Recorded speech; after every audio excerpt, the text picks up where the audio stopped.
En el año 1994, el arqueólogo alemán Klaus Schmidt y su equipo encontraron en el sudeste de Turquía un yacimiento que cambiaría para siempre nuestra comprensión sobre el origen de la civilización humana. En 1965, este lugar había sido identificado por arqueólogos estadounidenses como un posible cementerio de época bizantina, como tantos otros en la región, y por ello no se le dio mayor importancia. Sin embargo, al examinarlo 3 décadas más tarde, Schmidt comprendió de inmediato que se trataba de algo distinto y, sobre todo, mucho más antiguo. Este yacimiento arqueológico recibe el nombre de Göbekli Tepe, que en turco significa colina panzuda, en referencia a la forma de la montaña donde se encuentra. Las excavaciones pronto revelaron unas construcciones megalíticas sin precedentes, con elaborados relieves, grandes estructuras circulares y colosales pilares en forma de T mayúscula. Pero lo más sorprendente de todo fue su antigüedad, pues las dataciones por radiocarbono indican que el complejo fue construido y usado entre el 9600 a.C. y el 8000 a.C., lo que significa que Göbekli Tepe es unos 7000 años más antiguo que las pirámides de Giza y Stonehenge. Pero, ¿quiénes fueron los responsables de construir este complejo megalítico? ¿Cuál era su propósito? ¿Cómo lograron en pleno Mesolítico crear una estructura tan monumental y sofisticada? Y sobre todo, ¿cómo ha cambiado el descubrimiento de Göbekli Tepe nuestra comprensión sobre los orígenes de la civilización humana? ¿Es posible que la civilización sea mucho más antigua de lo que habíamos imaginado?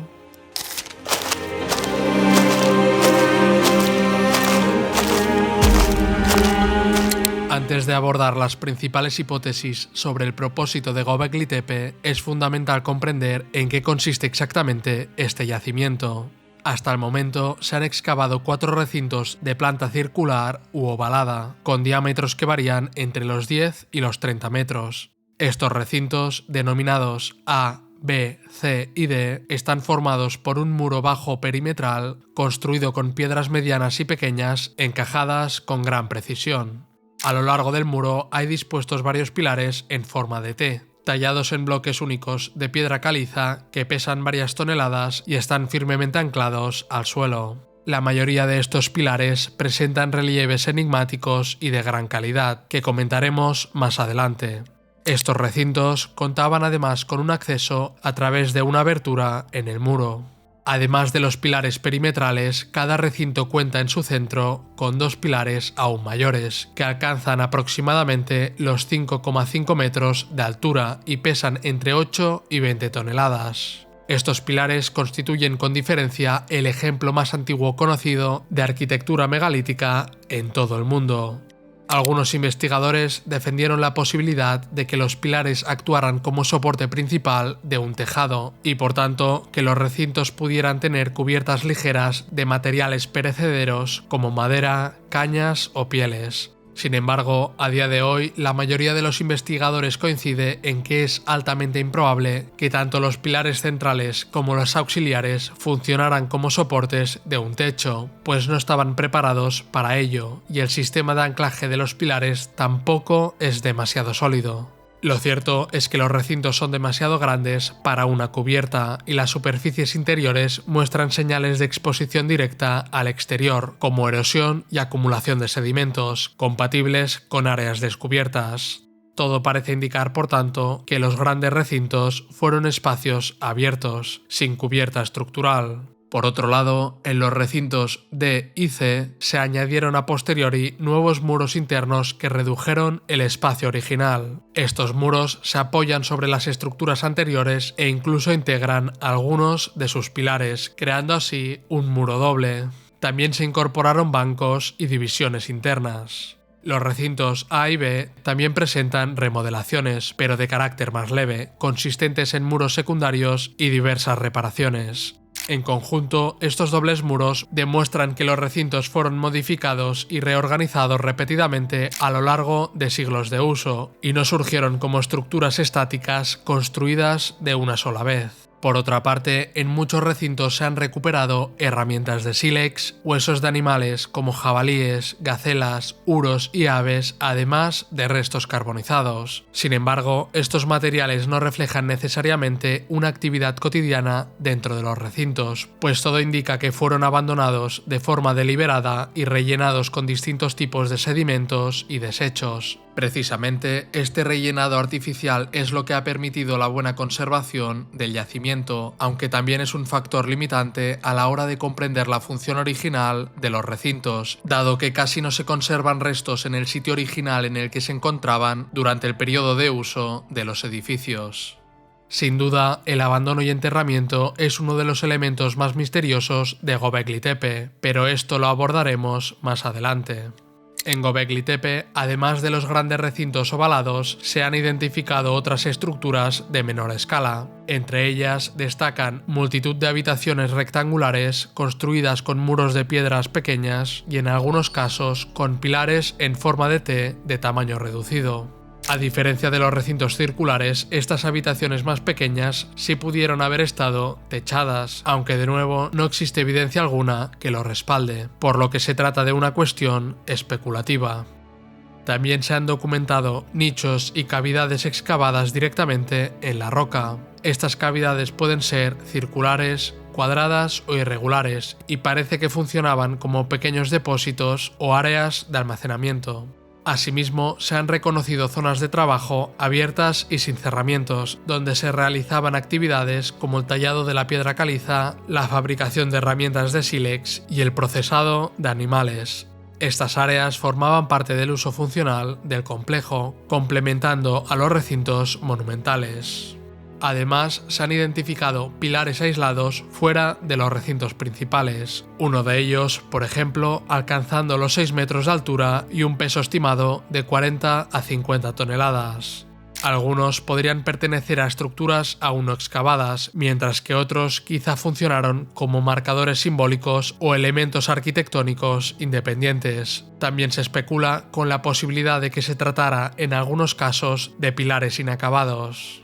El yacimiento también presenta terrazas y muros de contención destinados a nivelar las laderas de la colina, lo que evidencia una planificación arquitectónica cuidadosamente organizada. En conjunto, todos estos elementos muestran que Göbekli Tepe era mucho más que una serie de recintos ovalados, pues constituía un complejo extenso formado por múltiples espacios especializados que cumplían funciones diversas dentro de un mismo sistema. Sea como fuere, para comprender bien Göbekli Tepe debemos tener en cuenta que no todo fue construido al mismo tiempo, sino que el sitio es el resultado de un largo periodo de construcción, ampliaciones y remodelaciones que se prolongó por más de 1500 años. En este sentido, se han identificado 3 fases principales de construcción. La fase más antigua se denomina Nivel 3 y comprende aproximadamente del 9600 al 8800 a.C. Durante este periodo se construyeron los grandes recintos circulares con pilares monumentales en forma de T, decorados con delicados relieves de animales y con figuras simbólicas. Esta es la etapa de mayor monumentalidad del sitio. A continuación se encuentra el nivel 2, que comprende entre el 8800 y el 8200 a.C. A principios del 9º milenio a.C. se modificaron los recintos ovalados construyendo nuevos muros que redujeron el tamaño de los recintos originales. Esta fase marca un cambio importante en la organización del espacio. Más adelante, a finales del milenio, dejan de modificarse las grandes estructuras y se construyen habitaciones más pequeñas y rectangulares en los alrededores. Estas construcciones cuentan con pilares en forma de T, pero son mucho más pequeños, ya que el mayor de los encontrados apenas alcanza 1,5 metros de altura. Durante este periodo también se produjeron deslizamientos de ladera que dañaron especialmente el recinto D, lo que dio lugar a trabajos de estabilización, como la reconstrucción del recinto C y la construcción de muros de terraza para prevenir futuros deslizamientos. Hacia el final de esta etapa, algunos recintos monumentales, como el D, fueron abandonados. A finales del 9º milenio a.C. se observa una notable disminución de la actividad constructiva. Aún así, se levantan edificios más pequeños como el edificio G y el edificio del Pilar del León. También se realizan últimos esfuerzos por estabilizar las pendientes mediante muros de terraza. Finalmente, el nivel 1 corresponde al periodo posterior al 8200 a.C., cuando el sitio ya ha sido prácticamente abandonado y solo se acumulan sedimentos naturales. Aún así, se siguen construyendo pequeñas habitaciones dentro de los restos antiguos. También se han encontrado algunos utensilios domésticos y restos de basura pertenecientes a este periodo. Finalmente, el lugar se abandona progresivamente entre finales del 9º milenio y principios del 8º milenio a.C., periodo en el que el sitio fue enterrado deliberadamente hasta su redescubrimiento moderno. Pero algo realmente sorprendente sobre Göbekli Tepe es que solo ha sido excavado en aproximadamente un 10%. Esto se debe a que un yacimiento de estas características debe ser trabajado de manera muy lenta y cuidadosa para preservar y documentar correctamente cada uno de los hallazgos. Aún así, los arqueólogos pueden formarse una idea aproximada de lo que queda por descubrir, ya que las prospecciones geomagnéticas han identificado 16 recintos circulares adicionales aún enterrados, algunos de ellos de gran tamaño. También se han detectado decenas de pilares más, que sumados a los ya excavados podrían alcanzar un total aproximado de 200 pilares. Por el momento, además de los recintos A al D, también se han identificado y excavado parcialmente otros 4 recintos, el E, F, G y H, aunque ninguno de ellos ha sido excavado de forma exhaustiva como los 4 principales. Se estima que en total el complejo tiene unas dimensiones de 300 metros por 300 metros. Se cree además que algunos de estos recintos aún por desenterrar podrían ser incluso más antiguos que los ya excavados, lo que ampliaría aún más la cronología del yacimiento. Sin duda, queda muchísimo por descubrir, lo que probablemente ayudará a responder algunas preguntas, aunque sin duda también planteará muchas de nuevas. En cualquier caso, queda por abordar uno de los aspectos más fascinantes de Göbekli Tepe, sus esculturas y relieves. Los relieves se encuentran tanto en los pilares perimetrales como en los centrales, los cuales están profusamente tallados, normalmente en bajo relieve, aunque en algunos casos en alto relieve. Las figuras representadas son principalmente animales, entre ellos serpientes, escorpiones, zorros, jabalíes, leones, lobos, gacelas, muflones, asnos salvajes, patos, buitres y otros. Cuando es posible identificarlos, suelen ser machos. Además, muchos de los relieves muestran a los animales en actitudes agresivas con las fauces al descubierto. Junto a estas representaciones animales también aparecen motivos abstractos, como símbolos en forma de H y discos o lunas crecientes, entre otros. Las figuras humanas son relativamente escasas en comparación con las figuras zoomorfas. Una de las más conocidas se encuentra en el pilar 43 del recinto D, que muestra a un hombre sin cabeza y con el falo erecto. También se han hallado otras imágenes fálicas en el sitio. En cualquier caso, la forma en T de los pilares se interpreta como antropomórfica, donde el fuste equivaldría al cuerpo y la parte superior a la cabeza. Algunos pilares refuerzan esta interpretación al incluir brazos, manos o taparrabos junto a los relieves animales, lo que ha llevado a la hipótesis de que todos los pilares en T podrían representar seres humanos. De esta forma, parece claro que los 2 pilares centrales de cada recinto tenían un papel simbólico destacado.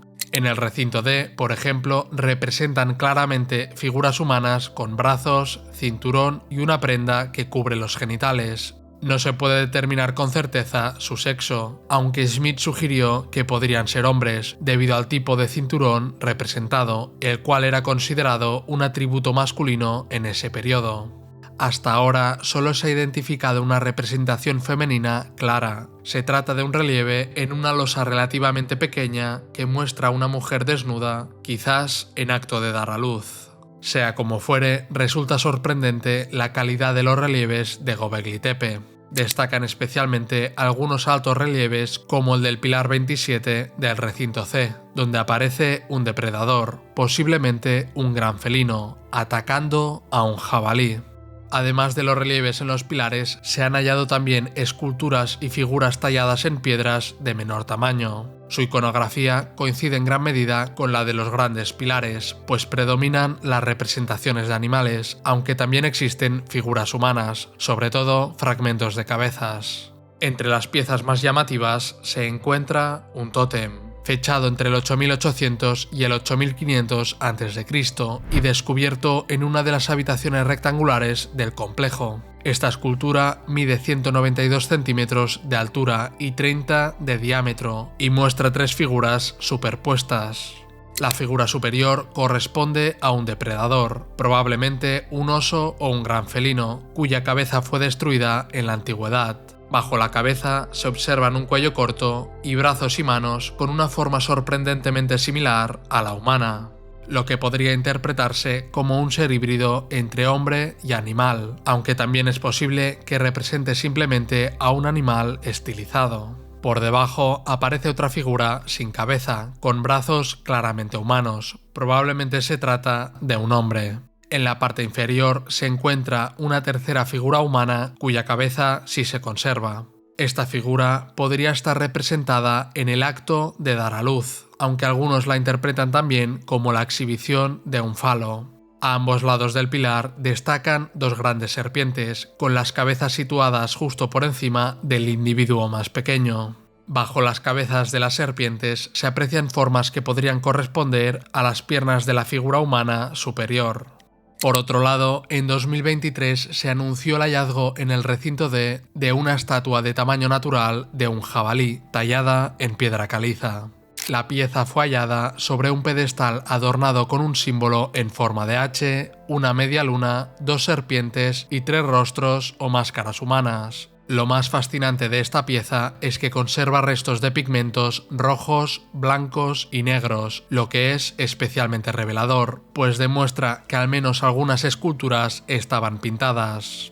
En este sentido, algunos investigadores incluso se atreven a sugerir que los propios pilares podrían haber estado completamente coloreados, aunque por el momento no existen evidencias que lo confirmen. Se trata, sin embargo, de una hipótesis razonable, ya que existen evidencias claras que las sociedades del Paleolítico superior conocían y utilizaban pigmentos, tal como demuestran las pinturas rupestres. En cualquier caso, los arqueólogos del yacimiento consideran que esta pieza podría ser la primera estatua pintada de la historia documentada hasta la fecha. En resumen, los relieves y esculturas de Göbekli Tepe representan mayoritariamente animales, la mayor parte de ellos depredadores o animales potencialmente peligrosos para los seres humanos. También existen algunas figuras humanas, casi siempre masculinas. Por otro lado, la finura y precisión de estas obras indica la presencia de auténticos especialistas artesanos dedicados a la talla. Además, gracias a las diferencias estilísticas de los diferentes relieves analizados, se puede deducir que había varios de estos escultores. Bien, ahora que ya comprendemos a grandes rasgos en qué consiste el yacimiento de Göbekli Tepe y qué se ha encontrado allí, cabe preguntarse cómo y para qué se construyó todo esto. Bien, comencemos por el cómo. Cuando se levantó Göbekli Tepe, el ser humano aún no conocía los metales, la escritura ni la rueda. De hecho, nos encontramos en el periodo precerámico, por lo que todavía no se conocía siquiera la cerámica. Los constructores de Göbekli Tepe trabajaron exclusivamente con herramientas de piedra. Tampoco contaron con ayuda de animales de carga. Por ello, levantar un complejo de ese tamaño en ese periodo de la prehistoria era algo que hasta hace muy poco se consideraba imposible, y precisamente en eso radica la verdadera importancia del hallazgo. El mundo de los constructores de Göbekli Tepe se situaba en los albores de la Revolución Neolítica, cuando los seres humanos comenzaban a experimentar con la agricultura y la domesticación de animales, aunque aún faltarían siglos e incluso milenios para que estas prácticas se consolidaran. Para profundizar en este periodo, os recomiendo ver un vídeo del canal sobre el origen de la agricultura, cuyo enlace encontraréis en la descripción. Como ya hemos mencionado, Göbekli Tepe fue construido entre el 9600 y el 8200 a.C., durante el Neolítico precerámico. Los hallazgos arqueológicos indican que sus constructores no practicaban la agricultura de manera sistemática, ya que no se han encontrado indicios de campos cultivados asociados al yacimiento ni estructuras de almacenamiento de cereales. Pese a ello, sí que se han encontrado en Göbekli Tepe algunos indicios de molienda, así como restos de granos de cereales, pero el contexto en el que aparecen es muy limitado y no indica una agricultura plenamente desarrollada. En algunos niveles del yacimiento se encontraron restos carbonizados de trigo y cebada silvestres, así como otras semillas y frutos secos. Esto sugiere que consumían plantas locales silvestres y posiblemente llevaban a cabo una forma incipiente de recolección intensiva, pero sin evidencias de agricultura organizada ni almacenamiento masivo de cereales. Estos hallazgos no contradicen la idea de que eran cazadores-recolectores, pero demuestran que tenían conocimientos avanzados de procesamiento de plantas. Los investigadores sostienen, por tanto, que los constructores de Göbekli Tepe eran cazadores-recolectores, es decir, que obtenían su sustento mediante la recolección de plantas silvestres, frutos secos y la caza de animales. Esto resulta sorprendente, ya que hasta hace poco se pensaba que las sociedades de este tipo no podían movilizar tanta mano de obra ni levantar estructuras monumentales como los recintos de Göbekli Tepe. Debemos tener en cuenta que los cazadores-recolectores eran nómadas y solían organizarse en grupos relativamente pequeños, normalmente de entre 20 y 50 personas, pudiendo llegar hasta 150 en algunos casos. Un grupo de este tamaño difícilmente habría podido construir un sitio tan monumental a la vez que se alimentaba y cuidaba de los niños. Por ello, la hipótesis más extendida sostiene que varios grupos de cazadores-recolectores se reunieron para levantar Göbekli Tepe, ya que se estima que habrían hecho falta varias centenas de personas para completar el trabajo. De esta forma, gracias a la cooperación de múltiples grupos con un objetivo común, se pudieron erigir estas impresionantes estructuras. Según esta hipótesis, mientras unos tallaban y erigían los pilares y muros, otros se encargaban de proporcionar alimentos, cazando animales y recolectando plantas silvestres para sostener a todos durante la construcción. Sea como fuere, esta organización refleja un alto grado de cooperación, planificación y liderazgo, todo ello aún sin agricultura establecida ni asentamientos permanentes. En cualquier caso, lo cierto es que los investigadores del Instituto Max Planck han identificado el origen del trigo einkorn, una de las primeras variedades domésticas de trigo, a tan solo 30 kilómetros de Göbekli Tepe, en las montañas de la región de Karakadag.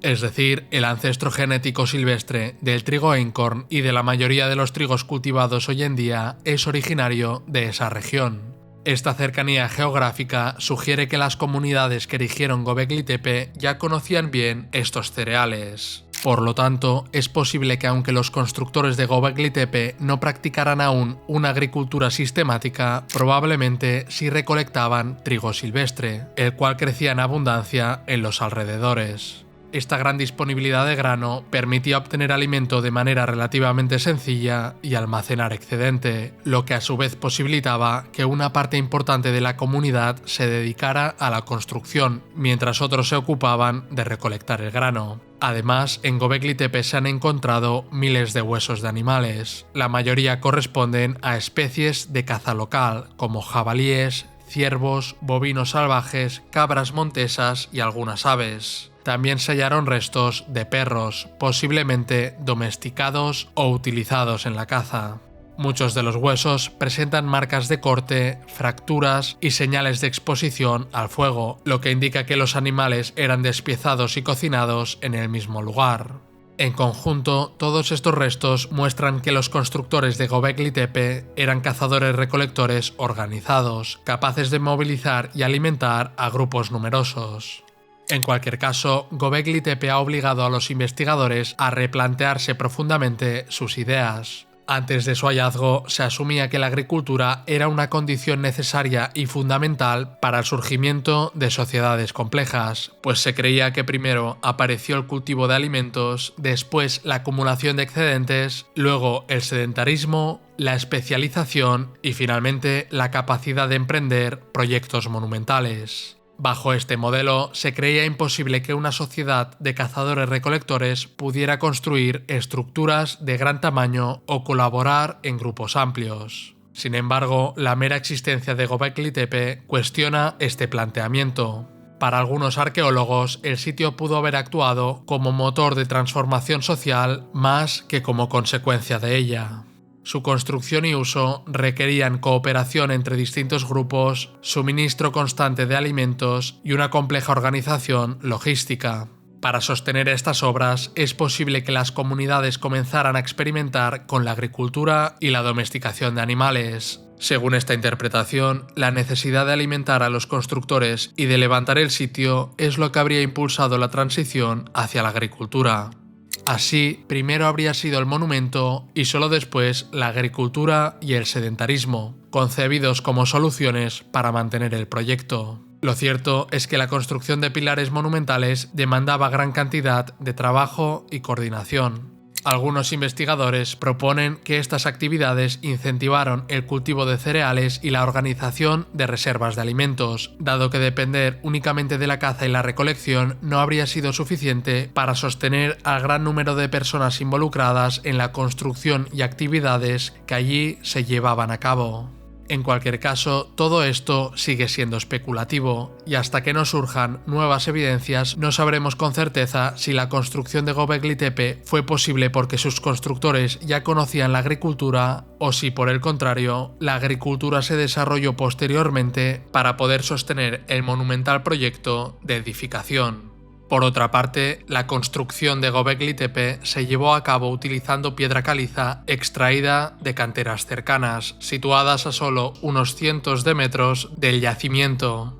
En estas canteras, localizadas en la misma meseta, se han encontrado pilares inacabados, lo que evidencia el proceso de trabajo in situ. La caliza, relativamente blanda, permitía tallar los pilares y sus relieves sin necesidad de herramientas metálicas, empleando únicamente percutores y cinceles de piedra.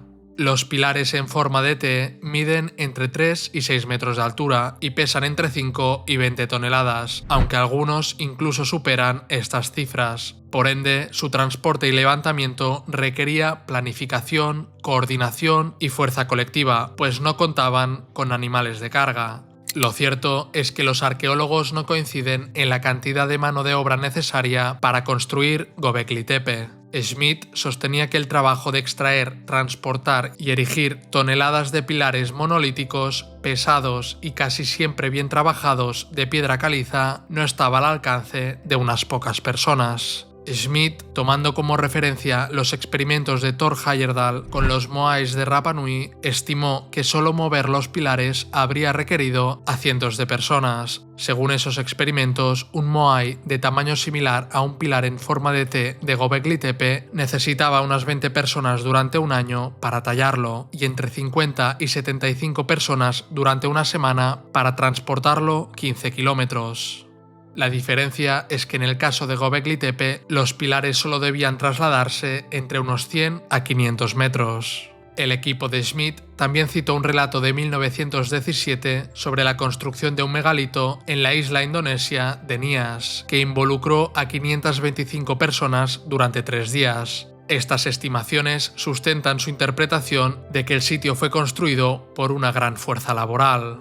Sin embargo, otros arqueólogos estiman que solo entre 7 y 14 personas habrían podido mover los pilares usando cuerdas y agua u otro lubricante, aplicando técnicas similares a las empleadas en otros monumentos como Stonehenge. Por otro lado, experimentos realizados en Göbekli Tepe sugieren que todas las estructuras expuestas podrían haber sido construidas por entre 12 y 24 personas en menos de 4 meses, incluyendo el tiempo necesario para extraer la piedra y recolectar y preparar los alimentos. En consecuencia, estas estimaciones de mano de obra reducida se consideran alcanzables para un solo grupo de cazadores-recolectores. Además, esta cantidad también coincide con el número de personas que podría haberse ubicado cómodamente dentro de uno de los edificios al mismo tiempo. La hipótesis de una pequeña comunidad o unas pocas decenas de personas tiene respaldo experimental y teórico. Sin embargo, esta teoría no explica completamente la magnitud de los banquetes o la gran cantidad de huesos y alimentos encontrados, que sugieren reuniones de varios grupos. Tampoco se puede descartar que el trabajo se realizara en fases, es decir, con pequeñas comunidades que construían partes del sitio de manera sucesiva, en lugar de un esfuerzo masivo simultáneo. Sea como fuere, la hipótesis más aceptada sostiene que se necesitaron decenas de personas para tallar y transportar cada pilar. Para construir un recinto completo con varios pilares, probablemente se movilizaron varios cientos de personas trabajando de manera organizada. Se cree además que existían roles especializados, es decir, algunos se dedicaban a tallar la piedra, otros a transportarla, otros eran artesanos especializados en relieves y estatuas, y algunos se encargaban de suministrar alimentos. Aunque no hay consenso absoluto, los arqueólogos calculan que un recinto podía construirse entre unos pocos meses y un par de años, dependiendo de la disponibilidad de piedra, condiciones climáticas, tamaño del recinto y complejidad de los relieves. Bien, ahora comprendemos mejor quiénes construyeron Göbekli Tepe y cómo lo hicieron, pero aún queda por responder la gran pregunta: ¿por qué? ¿Por qué tanto esfuerzo para levantar estas estructuras? ¿Qué función tenía Göbekli Tepe? ¿Cuál era su propósito? Antes de presentar las principales hipótesis sobre la función original de Göbekli Tepe, conviene señalar que se trata de teorías especulativas, ya que no existen evidencias claras ni definitivas que permitan determinar con seguridad el uso de estas construcciones. Por ello, estas interpretaciones podrían cambiar en el futuro a medida que se realicen nuevos hallazgos. Dicho esto, procedamos a explorar las teorías que cuentan con mayor respaldo dentro de la comunidad de historiadores y arqueólogos.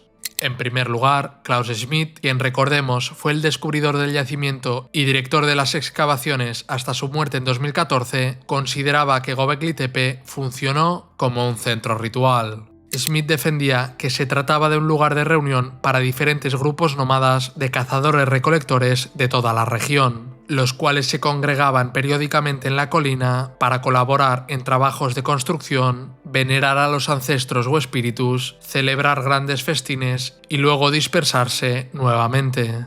De esta forma, Schmidt creía que lo que él llamaba la Catedral de la Colina era un destino de peregrinación que atraía a adoradores de hasta 160 kilómetros de distancia.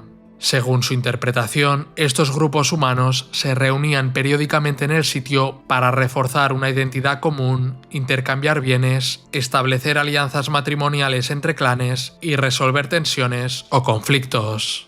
Según Schmidt, el orden tradicional debía invertirse. No fue la ciudad la que precedió el templo, sino el templo el que impulsó el surgimiento de la vida urbana.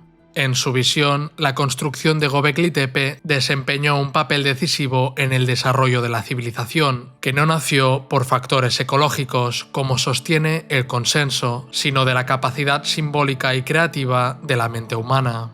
Lo cierto es que tradicionalmente los antropólogos han sostenido que la religión organizada surgió para reducir tensiones en las primeras comunidades agrícolas, pues la vida sedentaria era más compleja que la de los cazadores-recolectores y exigía metas colectivas más exigentes, como almacenar grano, defenderse de invasores o mantener las viviendas. Por tanto, era necesaria una visión común que uniera a los miembros de la comunidad.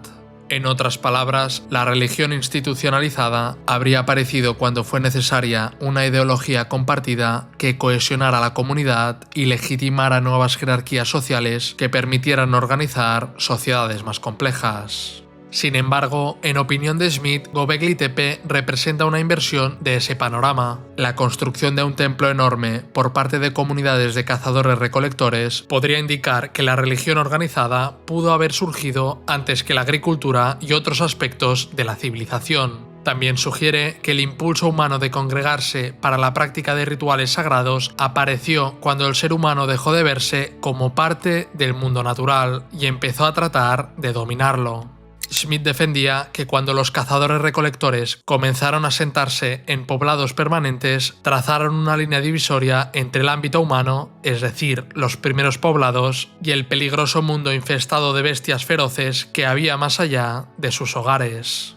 Es decir, según Schmidt y otros investigadores, la civilización nació cuando el ser humano tuvo la necesidad de organizar una religión y construir templos para ello, y no al revés. En palabras del propio Klaus Schmidt, hace 20 años todos creían que la civilización había sido impulsada por causas de tipo ecológico. Creo que ahora estamos vislumbrando que la civilización es un producto de la mente humana. Sin embargo, los arqueólogos que estudian los orígenes de la civilización en el Creciente Fértil miran cada vez con más recelo los intentos de hallar un solo factor desencadenante de la civilización aplicable a la totalidad de los casos. En un lugar determinado, ese factor pudo ser la agricultura, en otro, el arte y la religión, y en otro, la presión demográfica o la organización social y la jerarquía.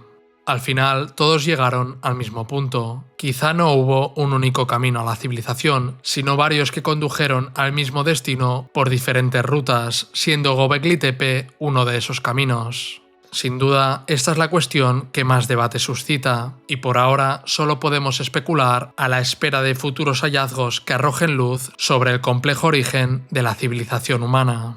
Sea como fuere, otra interpretación más reciente y sustentada en estudios zooarqueológicos defiende que el sitio era un centro dedicado a banquetes rituales estacionales. En este sentido, la gran cantidad de huesos de animales hallados en Göbekli Tepe han sido identificados como restos de alimentos cazados y preparados para los congregados. La presencia de huesos de gacela sugiere que los rituales y banquetes se realizaban en momentos del año en que la caza era más abundante, pues se sabe que las gacelas solo estaban presentes en la zona en determinadas estaciones. Según esta interpretación, el corazón de la actividad en Göbekli Tepe residía en la organización de estos grandes festines rituales vinculados a los ciclos anuales. La presencia de grandes recipientes de piedra, posiblemente usados para preparar bebidas fermentadas, parecen apoyar esta teoría. Estos banquetes habrían servido para realizar reuniones en las que afianzar alianzas entre grupos, redistribuir recursos y consolidar jerarquías religiosas dentro de las comunidades participantes. Por otro lado, Schmidt también especuló sobre las creencias de los grupos que levantaron el sitio, basándose en comparaciones con otros santuarios y asentamientos cercanos geográfica y cronológicamente a Göbekli Tepe. Schmidt defendía la presencia de prácticas chamánicas y sugirió que los pilares en forma de T representaban figuras humanas, ya fueran ancestros, chamanes o espíritus tutelares encargados de proteger el lugar. En cambio, sostenía que una creencia plenamente articulada en deidades no habría surgido hasta más tarde, en Mesopotamia, asociada a palacios y templos mucho más extensos. Esta idea, según Schmidt, armoniza con la antigua creencia sumeria, según la cual la agricultura, la ganadería y el tejido fueron dones entregados a los humanos desde la montaña sagrada Ekur, morada de los Anunnás o Anunnakis, deidades muy antiguas sin nombres individuales. Schmidt interpretó este relato como un mito oriental primigenio que conservaría un recuerdo parcial del surgimiento del Neolítico en general y de Göbekli Tepe en particular. Además, es notable la ausencia de representaciones de cacerías, ataques de animales o fauna herida. Por otro lado, los relieves ignoran en gran medida a las especies que sustentaban a la comunidad, como los ciervos, y se centran en criaturas imponentes como leones, serpientes, arañas y escorpiones. Para Schmidt y el zooarqueólogo Joris Peters, la gran diversidad de animales representados sugiere que no responden a una iconografía única. Dado que la mayoría son depredadores, podría tratarse de símbolos destinados a alejar peligros o fuerzas negativas, o bien de figuras totémicas con distintos significados simbólicos dentro del conjunto. Algunos investigadores también interpretan los relieves y esculturas de animales como posibles símbolos que identifican a grupos o clanes. De esta forma, según esta teoría, cada grupo de cazadores-recolectores de los que allí se congregaba tenía un animal propio que lo identificaba. En el caso de los grandes recintos circulares, la hipótesis más aceptada es que funcionaban como espacios rituales o ceremoniales vinculados a cultos comunitarios, prácticas simbólicas o reuniones estacionales. Habrían servido tanto como lugares de veneración de ancestros o seres sobrenaturales, como centros de encuentro regional donde distintos grupos reforzaban alianzas y realizaban rituales de carácter chamánico. En este contexto, los pilares habrían representado a ancestros o seres sobrenaturales, siendo los pilares centrales los más relevantes. No obstante, los pilares circundantes, aunque más pequeños, están más ricamente decorados que los pilares centrales. Los investigadores interpretan la disposición de los pilares como si los circundantes miraran hacia los centrales. Los bancos situados entre ellos refuerzan la idea de que podrían representar algún tipo de reunión. Si se trata de representaciones de ancestros con distinta jerarquía, de chamanes o incluso de dioses, es una cuestión que actualmente no puede resolverse con los datos disponibles. Lo que sí resulta evidente es que tanto los pilares centrales como los periféricos comparten una forma antropomórfica abstracta.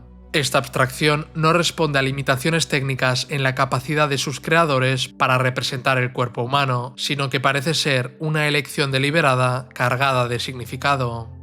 Por otro lado, las estructuras rectangulares, que recordemos son posteriores a los grandes recintos, parecen haber tenido un uso distinto. Lo más probable es que funcionaran como edificaciones de apoyo destinadas al mantenimiento del lugar, como áreas de almacenamiento o espacios para preparar alimentos. También podrían haber servido como dependencias secundarias vinculadas al uso ritual de los recintos circulares. Incluso es posible que algunas se emplearan ocasionalmente como estructuras domésticas en fases tardías, cuando Göbekli Tepe pasó de ser un santuario estrictamente ceremonial a ser un lugar con funciones más mixtas, donde lo ceremonial y doméstico se entremezclaban, pues recordemos que en este tipo de estructuras también se han encontrado pilares en forma de T de menor tamaño y otras figuras parecidas a las halladas en los recintos circulares. Esta interpretación, la de Göbekli Tepe como centro de culto y peregrinación estacional, supondría, de ser cierta, la creación de un templo y una religión organizada en una época en la que muchos historiadores y arqueólogos creían que los templos y las prácticas religiosas de este tipo todavía no existían. La arquitectura monumental, concebida para recibir a grandes congregaciones, junto con la abundancia de restos asociados a banquetes colectivos y la ausencia de evidencias claras de ocupación permanente, respaldan la idea de que el lugar funcionaba como un punto de encuentro intergrupal más que como un asentamiento estable. Asimismo, algunos investigadores defienden que Göbekli Tepe fue un catalizador del sedentarismo, es decir, que habría sido causa y no consecuencia de la revolución neolítica. De esta forma, según esta interpretación, primero aparecieron las obras rituales monumentales y para sostenerlas, las comunidades comenzaron a experimentar con el cultivo de cereales silvestres, la domesticación de animales y el almacenamiento de excedente de alimentos. En consecuencia, muchos arqueólogos subrayan que Göbekli Tepe no debe interpretarse como un templo al estilo mesopotámico, sino como una forma temprana y flexible de centro ceremonial adaptado a la vida de los cazadores-recolectores. Sea como fuere, en la actualidad, la hipótesis con mayor respaldo sostiene que Göbekli Tepe cumplía múltiples funciones de manera simultánea. La visión contemporánea rechaza la idea de que tuviera un único propósito. En cambio, se concibe simultáneamente como un centro ritual, un punto de encuentro intergrupal, un espacio para grandes banquetes, un lugar de intercambio entre clanes y un marcador que señalaba un territorio compartido por diversas comunidades. Como curiosidad, Göbekli Tepe se encuentra a tan solo 15 kilómetros de Şanlıurfa, ciudad que ejerce de referencia para la investigación arqueológica, la visita del sitio y la preservación del patrimonio del yacimiento. Şanlıurfa se llamaba Urfa desde la época bizantina hasta 1984, cuando se le añadió el sufijo Şanlı, que en turco significa grande o glorioso. Según la tradición turco-musulmana, Urfa se corresponde a la ciudad bíblica de Ur. Sin embargo, el consenso sostiene que la ciudad de Ur se encuentra al sur de Irak, donde se han hallado los restos de la antigua ciudad sumeria de Ur. Sea como fuere, según la tradición musulmana, Urfa se corresponde con la Ur bíblica y por ende está estrechamente ligada a la figura de Abraham, padre del monoteísmo y el patriarca para judíos, cristianos y musulmanes. De ahí que estas religiones se conozcan como religiones abrahámicas. La tradición sitúa a Urfa como el lugar donde Abraham nació o pasó parte de su infancia, así como el escenario de varios episodios importantes de su vida. Por todo ello, la ciudad ha sido un importante centro de peregrinación desde la Edad Media hasta la actualidad. En este sentido, resulta llamativo que una de las ciudades más sagradas y con mayor tradición peregrina de Turquía y de todo el creciente fértil se encuentra a tan solo 15 kilómetros de Göbekli Tepe, que probablemente, tal y como indican las evidencias, fue también un lugar de peregrinación. Posiblemente se trate de una simple coincidencia, aunque algunos sostienen que podría ser una prueba de que esta región ha sido vinculada a lo sagrado durante milenios. Lo cierto es que existen otras hipótesis alternativas sobre el propósito de Göbekli Tepe, aunque cuentan con el respaldo de un grupo minoritario y son rechazadas por el consenso académico debido a la falta de evidencias sólidas. Una de ellas plantea que el yacimiento pudo haber funcionado como un mapa astronómico o un calendario lunisolar. Estudios recientes proponen que ciertas marcas en forma de V talladas en algunos pilares podrían representar un sistema de conteo de días. Según esta interpretación, cada V equivaldría a un día. En concreto, en el pilar 43 del recinto D se habría registrado un calendario solar de 365 días compuesto por 12 meses lunares más 11 días adicionales. Dentro de este esquema, un día especial, presumiblemente el solsticio de verano, estaría señalado por una V suspendida del cuello de una figura con forma de ave. De ser correcta esta lectura, Göbekli Tepe podría conservar el calendario lunisolar más antiguo conocido. Algunas variantes de la hipótesis incluso sugieren que los símbolos conmemorarían un evento astronómico o cósmico, como el impacto de un cometa ocurrido hacia el 10.850 a.C., un acontecimiento que habría desencadenado cambios climáticos y sociales. Más allá de la teoría del calendario, algunos investigadores han sugerido que ciertas orientaciones arquitectónicas de los recintos megalíticos, como las orientaciones específicas de los pilares, podrían reflejar posiciones estelares o fenómenos celestes, lo que convertiría al complejo en una suerte de observatorio astronómico primitivo. Sin embargo, estas propuestas no cuentan con un amplio respaldo. El propio equipo arqueológico del yacimiento la rechaza, argumentando que las dificultades para establecer la posición original de los pilares, las posibles modificaciones del sitio a lo largo del tiempo y la falta de pruebas directas hacen que estas hipótesis resulten altamente especulativas y sin respaldo sólido. También cabe señalar que la idea de que el sitio tenía un propósito exclusivamente ceremonial y que no estuvo habitado ha sido igualmente cuestionada. Algunos investigadores sugieren que las estructuras pudieron funcionar como grandes casas comunales, de algún modo comparables a las grandes casas de tablones de la costa noroeste de Norteamérica, con sus característicos e imponentes postes y tótems. El hallazgo de construcciones aparentemente domésticas y de sistemas de captación de agua de lluvia ha obligado a reconsiderar la narrativa tradicional de Göbekli Tepe como templo. Durante mucho tiempo prevaleció la interpretación, especialmente defendida por Klaus Schmidt, de que Göbekli Tepe no fue un lugar habitado, sino que fue un centro ritual al que grupos nómadas acudían de manera periódica. No obstante, investigaciones recientes han empezado a cuestionar esta visión y plantean la posibilidad de que el sitio pudiera haber funcionado como un asentamiento permanente o por lo menos semipermanente. Una de las evidencias más importantes proviene del hallazgo de las ya mencionadas estructuras rectangulares. A diferencia de los grandes recintos circulares de carácter monumental, estas construcciones son más pequeñas, de planta rectangular y con características que recuerdan a viviendas o edificios utilitarios presentes en otros asentamientos del Neolítico precerámico. Su presencia sugiere que algunas personas podrían haber vivido allí durante periodos prolongados. A esto se suman descubrimientos de sistemas de captación y almacenamiento de agua, como canales y depresiones diseñadas para recoger el agua de lluvia.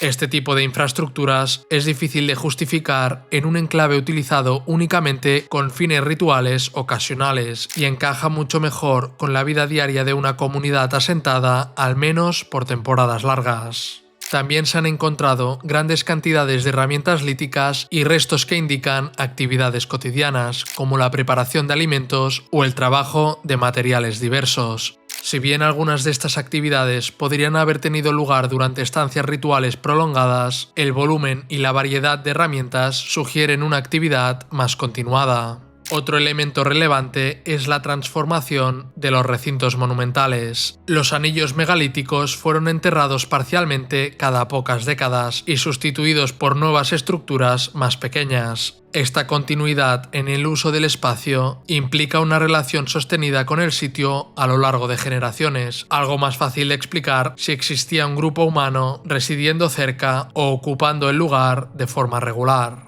Finalmente, algunos arqueólogos señalan que otros yacimientos contemporáneos, como Nevallichori, Yerf el Ahmar o Chayoniu, combinan funciones rituales y domésticas. Por ello, es razonable suponer que Göbekli Tepe formaba parte de esta misma tradición, en lo que lo sagrado y lo cotidiano no estaban separados de manera tan marcada como se asumió en las primeras interpretaciones. En conjunto, estas evidencias no permiten afirmar que Göbekli Tepe fuera un asentamiento permanente agrícola, pero sí hacen plausible que existiera una ocupación semipermanente o estacional prolongada, con habitantes que residían ahí durante buena parte del año y mantenían el santuario. Así, el sitio habría combinado funciones rituales, sociales y domésticas, en lugar de ser exclusivamente un templo aislado en el paisaje.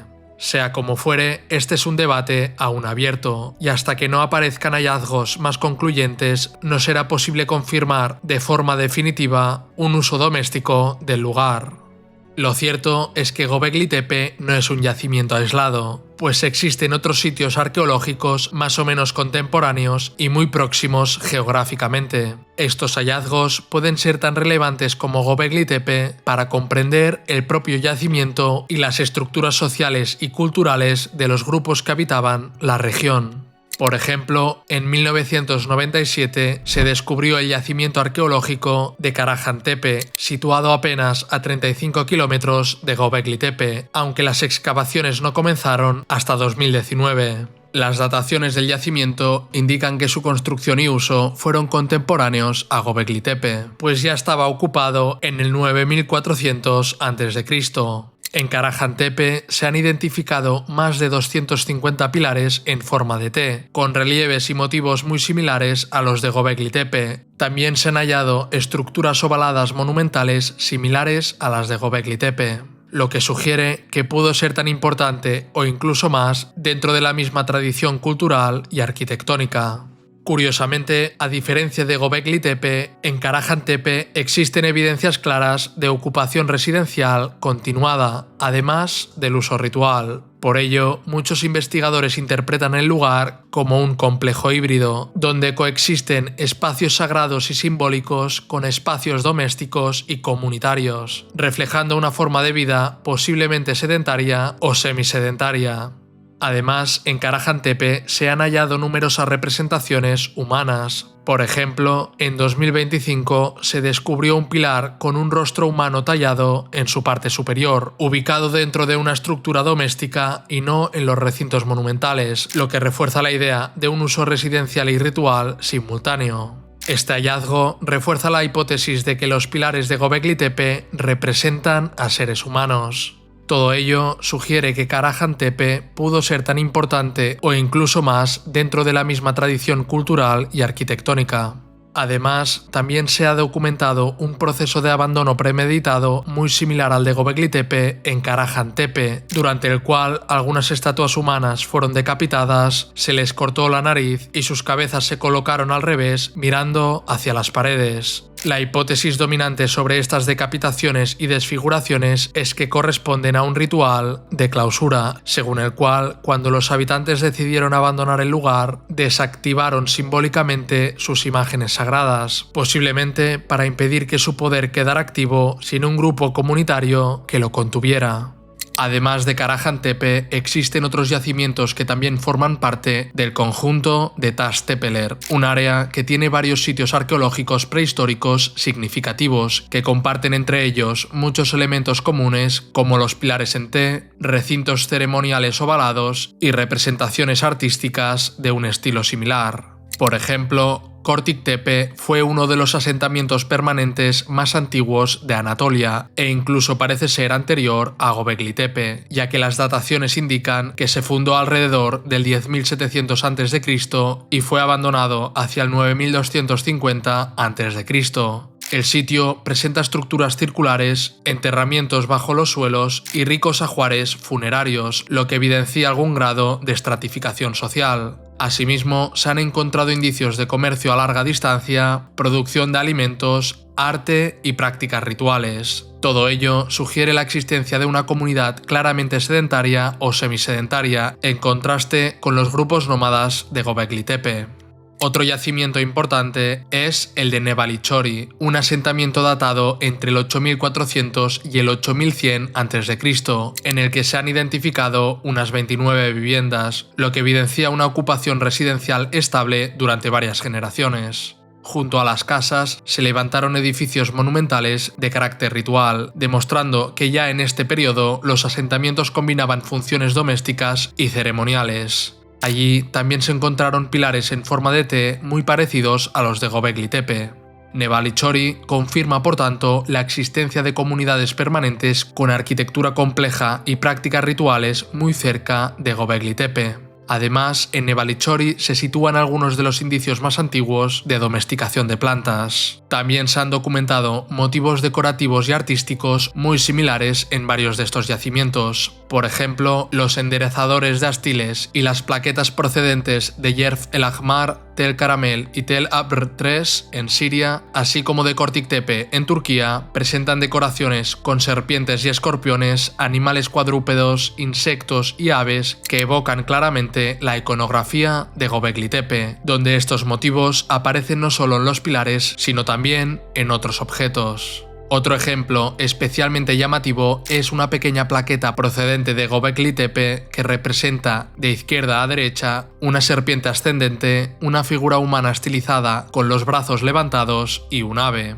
Lo que hace tan significativo este hallazgo es que esta combinación de motivos reaparece no solo de forma semejante, por ejemplo en Yerf el Ahmar, donde la figura humana parece ser sustituida por un zorro, sino también de manera casi idéntica en dos ocasiones en el yacimiento de Tel Abr III en el norte de Siria. De este modo, se constata la existencia de una amplia región de la Alta Mesopotamia conectada por una iconografía común. Y aunque varios asentamientos de carácter doméstico presentan algunos elementos de este universo simbólico, es en el yacimiento no doméstico de Göbekli Tepe donde dicha iconografía se concentra de manera más clara. Sea como fuere, todos estos hallazgos demuestran que Göbekli Tepe no fue un fenómeno aislado, pues la tradición megalítica y ritual se extendía por toda la región de Tash Tepeler. Además, todos estos yacimientos pertenecen a una misma cultura, compartiendo numerosos elementos en común. En conjunto, los hallazgos de Tash Tepeler evidencian que esta región, que coincide con parte del llamado Creciente Fértil, constituye un paisaje cultural complejo del Neolítico precerámico, donde coexistían comunidades sedentarias y móviles, rituales monumentales y vida sedentaria, y donde el desarrollo simbólico y la cooperación social desempeñaron un papel crucial en los inicios de la civilización. Estos hallazgos han transformado profundamente nuestra comprensión sobre los orígenes del urbanismo, la religión y la organización social en la historia humana, pues cuestionan la visión tradicional que explicaba el sedentarismo como únicamente una consecuencia de la agricultura. Este conjunto de yacimientos de Tash Tepeler abre la posibilidad de que la agricultura y la ganadería surgieran como consecuencia del sedentarismo, y no al revés. Aún así, es posible que ambas posturas sean correctas, es decir, que algunos grupos se asentaron primero y desarrollaron la agricultura después, mientras que otros adoptaron estas prácticas y como resultado se volvieron sedentarios. Según esta interpretación, no existiría una única vía hacia el sedentarismo. En cualquier caso, hay algo indiscutible. Aún queda mucho por descubrir. Y aunque estos hallazgos resultan fascinantes, más que ofrecer respuestas definitivas, parecen generar nuevas preguntas. Sin embargo, plantear las preguntas correctas nos acerca más a la verdad que las respuestas equivocadas. Pero regresemos a Göbekli Tepe, pues aún quedan varios enigmas por tratar. Tal como hemos mencionado, el relleno del yacimiento es una mezcla extraordinariamente homogénea de piedras, tierra y restos de herramientas y huesos, imposible de atribuir a un colapso natural. Los indicios sugieren, por tanto, que el sitio fue abandonado y enterrado de forma premeditada en un proceso muy estructurado. Pero, ¿por qué? ¿Qué llevó a aquellas personas a dejar un lugar de culto que habían utilizado durante casi 2000 años? Las razones detrás del abandono y entierro de Göbekli Tepe siguen siendo un misterio, pero los arqueólogos e historiadores han propuesto diversas explicaciones, aunque hasta ahora ninguna puede considerarse como definitiva.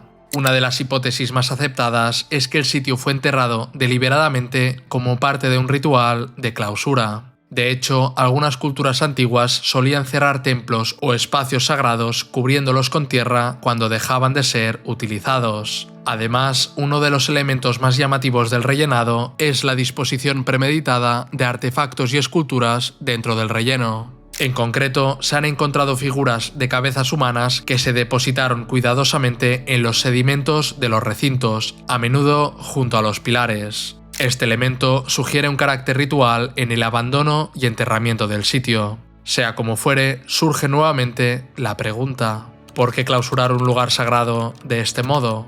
Algunos autores sostienen que tal vez la cosmovisión o religión de las comunidades de la región cambiara con el tiempo. En consecuencia, Göbekli Tepe pudo perder su sentido original, pues nuevas creencias o formas de organización social hicieron que ya no mereciera el esfuerzo mantener el sitio, pues este ya no estaba alineado con la nueva cosmovisión y creencias de aquellos que lo usaban. El abandono sería entonces consecuencia de una transformación social y cultural.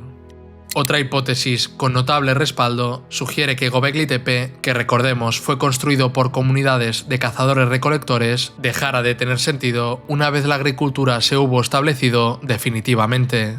De esta forma, cuando la agricultura comenzó a expandirse en la región, los grupos que levantaron Göbekli Tepe se establecieron permanentemente en aldeas y en consecuencia dejaron de peregrinar de forma estacional a lugares sagrados, pues todas sus energías se enfocaban hacia la vida agrícola. Según este escenario, el santuario perdió su relevancia poco a poco, a medida que la agricultura ganaba protagonismo, hasta que finalmente se enterró como forma para darle punto y final a unas creencias y costumbres que ya pertenecían al pasado. Otras hipótesis con menos respaldo atribuyen el cierre y abandono de Göbekli Tepe a conflictos demográficos, como tensiones entre clanes o migraciones masivas. También se ha sugerido que cambios climáticos hacia el final del Neolítico temprano pudieron haber influido. Incluso algunos investigadores consideran que los deslizamientos de la colina, los cuales motivaron reconstrucciones de ciertos recintos y la creación de niveles de terraza, podrían haber sido un factor que llevó al abandono del yacimiento. Sea como fuere, todas estas razones parecen explicar el posible motivo del abandono del lugar, pero no el por qué fue sepultado. Probablemente el entierro fuera una forma simbólica o ritualística de clausurar el templo y las antiguas creencias y costumbres que en él se practicaban, de manera similar a cómo la decapitación de figuras cumplía posiblemente una función ritual de clausura tanto en Karahan Tepe como en Göbekli Tepe.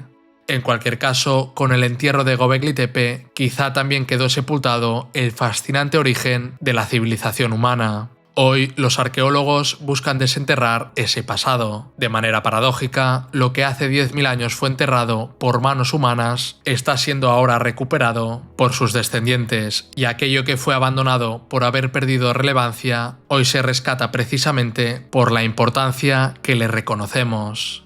Por otro lado, en Göbekli Tepe se ha realizado otro hallazgo fascinante, pues además de los numerosos huesos de animales, en 2017 se descubrieron fragmentos de cráneos humanos con perforaciones. En concreto, se han identificado al menos 3 cráneos parciales pertenecientes a adultos de entre 20 y 50 años. Resulta especialmente llamativo que algunos fragmentos presentan incisiones profundas a lo largo del cráneo. Estas perforaciones no son producto de procesos naturales ni de accidentes. Los estudios microscópicos muestran que fueron realizadas con herramientas de piedra poco después de la muerte. Además, junto a los restos humanos se encontraron huesos de animales, herramientas líticas y fragmentos de piedra, lo que sugiere que el lugar del hallazgo no funcionaba como un enterramiento convencional, sino que tenía un uso distinto. A pesar del hallazgo de estos cráneos, hasta la fecha no se han encontrado tumbas formales en Göbekli Tepe. Los investigadores consideran que los restos de estos cráneos perforados podrían ser una manifestación del extendido culto al cráneo acaecido durante el Neolítico. Lo cierto es que la preparación especial de cráneos humanos se ha documentado en el Neolítico precerámico en yacimientos levantinos como Tel es Sultán, en Jericó, Tel Asvat y Yift Jael, y más tarde en Çatalhöyük, en Anatolia. Es probable que las perforaciones de los cráneos permitieran pasar algún tipo de cordel para colgarlos. Su exposición en Göbekli Tepe podría haber servido para mantener viva la memoria de esas personas, probablemente miembros destacados o líderes de la comunidad, dotándolos con esta práctica de un significado simbólico dentro del grupo. Otra posibilidad es que los cráneos pertenecieran a enemigos o líderes de clanes rivales, de modo que colgarlos funcionaría como símbolo de poder o para intimidar a los adversarios. Además, en este sentido, resulta llamativo que la mayoría de las esculturas antropomórficas en Göbekli Tepe estén fragmentadas, pues de las 43 representaciones humanas encontradas, solo 9 pueden considerarse completas si no tenemos en cuenta daños menores. Al analizar más de cerca los fragmentos conservados, se observa un patrón. Los fragmentos más numerosos son cabezas, y no los torsos, que a menudo son más grandes. El gran número de cabezas rotas y la regularidad de las fracturas sugieren una fragmentación intencional, tal como ocurre en Karahan Tepe. Además, las cabezas no fueron desechadas al azar, pues como hemos dicho, se depositaron cuidadosamente en los rellenos de los recintos, a menudo junto a los pilares. En este aspecto, su tratamiento es similar al de las esculturas zoomorfas. Sin embargo, las representaciones de animales suelen estar completas y no hay indicios de daños intencionados. Por lo tanto, aunque los patrones de disposición son similares, el tratamiento previo a la disposición no lo es. Por todo ello, las cabezas humanas parecen haber tenido un papel especial en las creencias asociadas con los recintos. El papel especial de las cabezas humanas separadas también es visible en los relieves de Göbekli Tepe. Por ejemplo, justo detrás del pilar central oriental del recinto D se encontró el fragmento de un relieve que muestra una cabeza humana entre varios animales, entre los cuales se pueden identificar claramente un buitre y una hiena. Otro ejemplo paradigmático es el del pilar 43, también en el recinto D, donde se representa un cuerpo con un falo sin cabeza, entre varias aves, serpientes y un gran escorpión. Por todo ello, se deduce que la interacción de los animales con las cabezas humanas jugaba un papel importante en las creencias de aquellas comunidades. Lo cierto es que la relación de este tipo de iconografía con ritos y cultos funerarios neolíticos es evidente, pues todos estos hallazgos podrían considerarse evidencias de prácticas de excarnación, es decir, un rito funerario consistente en dejar el cuerpo al aire libre para que los animales carroñeros eliminen la carne, mientras el cráneo se separa y se conserva. En este sentido, algunos investigadores sugieren que estas representaciones también podrían estar vinculadas con el culto al cráneo. En Çatalhöyük, un asentamiento 3000 años posterior y relativamente cercano geográficamente, se observan muchos de los elementos presentes en Göbekli Tepe, aunque en un contexto mucho más tardío. Esto incluye la iconografía de aves que se llevan cabezas humanas, el tratamiento especial de las cabezas en enterramientos y figurillas con cabezas intencionalmente rotas. En cualquier caso, el culto a las cabezas humanas y a la figura antropomorfa constituye uno más de los hallazgos fascinantes y enigmáticos de Göbekli Tepe. Sea como fuere, el descubrimiento de Göbekli Tepe y los hallazgos realizados allí, así como en otros yacimientos de Taştepeler, han obligado a historiadores y arqueólogos a replantearse muchas ideas sobre el origen de la civilización. A diferencia de lo que se creía, podría no haber sido la agricultura la que permitió el surgimiento de la religión organizada, sino que la religión hubiera impulsado el desarrollo de la agricultura y de la vida sedentaria, o por lo menos que ambos procesos se produjeran de manera simultánea. En cualquier caso, Göbekli Tepe demuestra que la historia no es una ciencia exacta y que siempre pueden aparecer nuevos descubrimientos que nos obliguen a revisar lo que creíamos saber. Asumir esta realidad es esencial para seguir avanzando hacia un mejor entendimiento de nuestro pasado. Además, como ya hemos mencionado, solo se ha excavado alrededor del 10% del yacimiento, de modo que aún queda muchísimo por descubrir. Respecto al origen de la civilización humana, aún hay más preguntas que respuestas, y esperemos que Göbekli Tepe, junto con los demás yacimientos de Tastepeler, nos las puedan dar. ¿Y vosotros, qué opináis? ¿Qué función creéis que tenía Göbekli Tepe? ¿Hay alguna hipótesis que os convenza más que las demás? Os leo en los comentarios. Muchas gracias por ver el vídeo hasta el final. Si te ha gustado, puedes dejar un me gusta, escribir un comentario y suscribirte al canal para no perderte futuras entregas. Nos vemos en el siguiente vídeo. Hasta la próxima.